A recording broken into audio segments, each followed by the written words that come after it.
긴급 속보, 희소식입니다. 빚의 굴레에서 벗어나 새 출발할 수 있도록 소상공인 장기 연체자 채무 조정을 하고 113만 명 구제 계획이 있어서 완벽 분석하여 드립니다. 지금 이 순간에도 빚의 무게에 짓눌려 힘겨운 나날을 보내고 계신 모든 분께 진심으로 깊은 위로와 응원의 말씀을 전합니다. 고물가와 불안정한 경제 상황 속에서 감당하기 어려운 빚 때문에 밤잠 설치고 정상적인 경제활동조차 꿈꾸기 어려운 현실에 좌절하고 계시진 않나요? 하지만 이제 희망의 빛이 보입니다. 지난 7월 4일 대한민국 국회를 통과한 이외 추가 경정 예산안의 핵심 축 중 하나가 바로 이러한 어려움을 겪는 분들을 위한 획기적인 채무조정 정책입니다. 단순히 소비를 진작하는 것을 넘어 빚의 늪에 빠진 개인과 소상공인 여러분이 다시 일어설 수 있도록 돕는 것이 이번 정책의 궁극적인 목표입니다. 막연하게 과연 나도 혜택을 받을 수 있을까?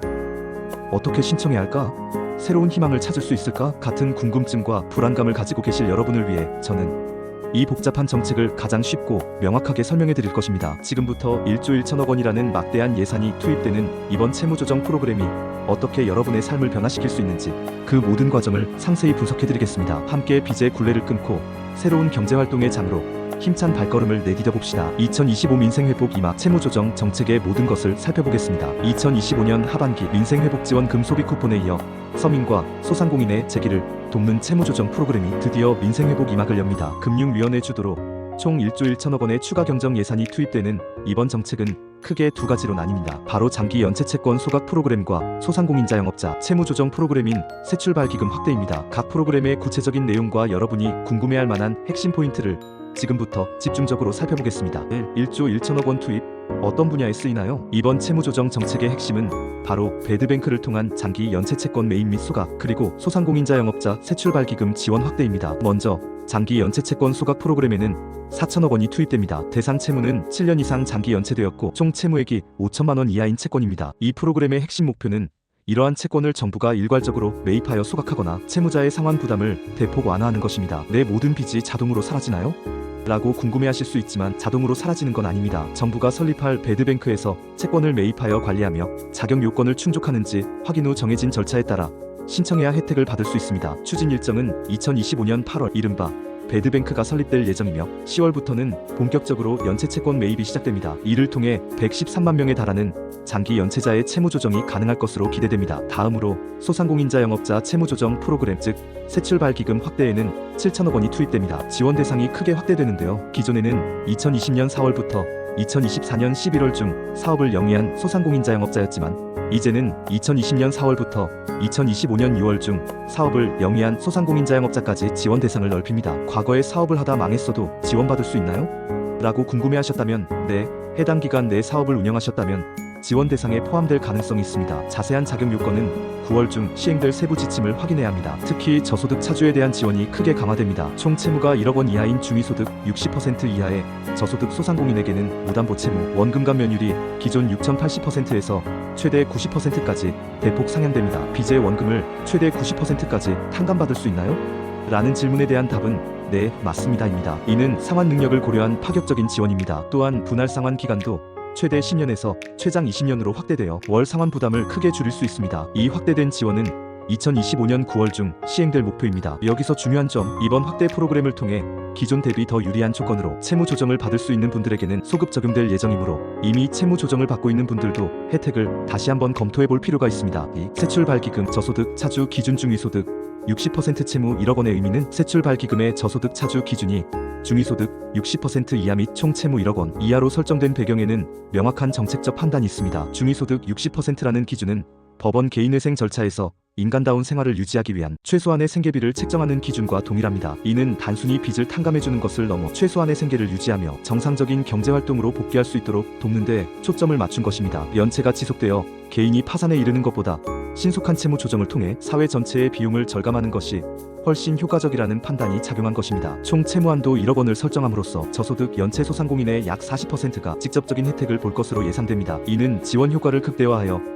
재기 지원의 실효성을 높이려는 의도입니다. 3. 채무 조정의 긍정적인 파급 효과 개인과 사회 모두에게 이득. 일각에서는 채무 조정에 대한 우려의 목소리도 있지만 장기 연체 채무 조정을 통한 경제적, 사회적 효과는 매우 긍정적입니다. 첫째, 개인의 정상적인 경제활동 복귀를 돕습니다. 장기 연체자들은 급여 압류 등의 현실적인 위협 때문에 제도권, 금융 밖으로 밀려나 불법 사금융의 유혹에 빠지기 쉽습니다. 채무 조정을 통해 이러한 족쇄를 풀어주면 개인이 다시 제도권 경제로 편입되어 정상적인 소득 활동을 할 수 있는 기반을 마련하게 됩니다. 이는 개인의 삶의 질 향상뿐 아니라 경제 전체의 생산성 향상에도 기여합니다. 둘째, 불법 사금융 근절 및 범죄 예방에 효과적입니다. 장기 연체자들은 불법 사금융의 가장 취약한 계층입니다. 채무 조정을 통해 합법적인 구제 기회를 제공함으로써 고금리, 사채 등 불법적인 금융시장을 위축시키고 관련 범죄를 예방하는 사회적 효과도 기대할 수 있습니다. 셋째, 경제적 활력 증진에도 기여합니다. 해외 연구에서도 채무 조정을 통한 긍정적인 경제적 효과는 이미 입증되었습니다. 예를 들어 독일 현대 경제연구소의 2024년 보고서에 따르면 덴마크의 개인 채무 구제 프로그램을 분석한 결과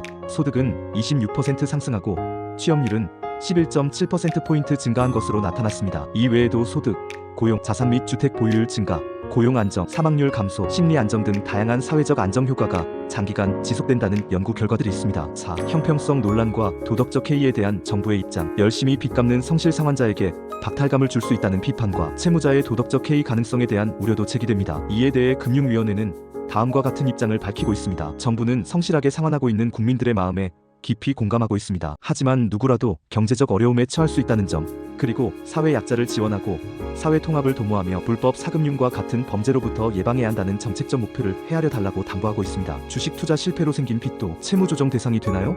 와 같은 질문을 하실 수 있는데 어려울 것으로 보입니다. 정부는 채무 조정 지원이 적절치 않은 채권, 예를 들어 주식 투자로 발생한 부채 등 금융투자업권 채권에 대해서는 매입하지 않거나 지원 결격 사유로 명시할 예정입니다. 성실하게 사업을 영위하다가 어려움에 처한 소상공인에 초점을 맞춥니다. 형평성 논란을 최소화하기 위해 엄정한 소득재산 심사를 거쳐 파산에 준하는 수준으로 상환 능력이 없는 채무만 선별적으로 조정할 예정입니다. 반면 열심히 빚 갚는 성실 상환자를 위한 대책은 없나요? 라고 걱정하실 수 있는데 성실 상환자에 대해서는 이자, 감면, 만기일 연장, 저리 자금 지원 등의 방안을 마련하여 지속적으로 지원할 계획입니다. 상환 능력을 상실하지는 않았지만 부담을 느끼는 채무자들도 세출발기금이나 신용회복위원회 등을 통해 채무 조정을 받을 수 있도록 유도할 것입니다. 채무자의 도덕적 해이 가능성에 대해서는 상환 능력이 있음에도 고의로 채무를 상환하지 않는 채무자가 많지 않을 것이라고 판단하고 있습니다. 장기 연체 시 발생하는 지속적인 추심 고통과 신용활동의 제약은 정상적인 경제활동을 불가능하게 합니다. 과거 채무 조정이 이루어진 현장의 경험에 비추어 볼 때 고의로 연체를 하는 경우는 극히 드물다는 것이 일반적인 판단입니다. 마지막으로 채무 조정을 받으면 신용 등급이 나빠지거나 금융활동에 영구적인 제약이 생기나요? 라고 걱정하실 수 있는데 단기적으로는 신용정보에 영향을 미칠 수 있으나 채무 조정을 통해 빚을 정리하고 성실하게 상환을 이행하면 정상적인 경제활동으로 복귀하며 신용도가 점진적으로 회복됩니다. 장기 연체 상태가 지속되는 것보다는 채무 조정을 통해 새 출발하는 것이 신용 회복에 훨씬 긍정적입니다. 2025년 하반기 민생 회복 이막의 핵심인 장기 연체 채권, 채무 조정 및 새 출발 기금 확대 정책은 단순히 빚을 탕감하는 것을 넘어 어려움에 처한 국민 개개인의 삶을 회복시키고 나아가 우리 경제 전체에 활력을 불어넣기 위한 정부의 강력한 의지를 담고 있습니다. 고통스러운 빚의 굴레에서 벗어나 새로운 시작을 꿈꾸는 모든 분께 이 정책이 큰 힘이 되기를 진심으로 바랍니다. 복잡하게만 느껴졌던 채무 조정의 과정들이 이제는 좀 더 명확하게 다가오셨기를 기대합니다. 혹시 아직 궁금한 점이 남아있다면 주저하지 마시고 관련 기관에 문의하여 정확한 정보를 확인하시기 바랍니다. 이번 기회를 발판 삼아 모든 국민이 빚의 그림자에서 벗어나 자유롭고 생산적인 경제활동에 다시금 참여하며 대한민국 경제의 든든한 주역으로 우뚝 서기를 응원합니다. 여러분의 용기 있는 새 출발을 언제나 지지하겠습니다. 조금이라도 희망이 생기셨다면 구독과 좋아요 부탁드립니다.